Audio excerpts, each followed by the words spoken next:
The Lord says it is okay to grieve.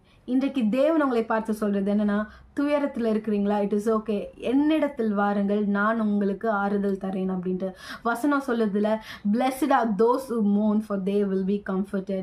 துயரப்படுகிறவர்களே பாக்கியவான்கள், அவர்கள் ஆறுதல் அடைவார்கள்னு.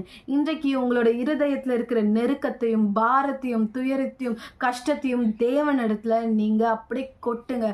just pour out all your emotions to the Lord because you are going to receive a heavenly help. உங்களுக்கு பரத்துல இருந்து ஒரு உதவி வரப்போகுதுங்க.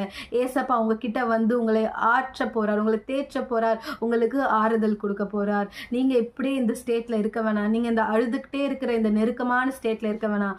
அவர் உங்களை தேற்றும் போது உங்களோட துக்கம் எல்லாம் சந்தோஷமாக மாறப்போகுது.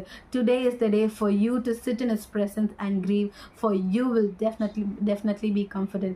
இன்றைக்கு நீங்க தேவனிடத்துல உங்களோட பாரத்தை இறக்கி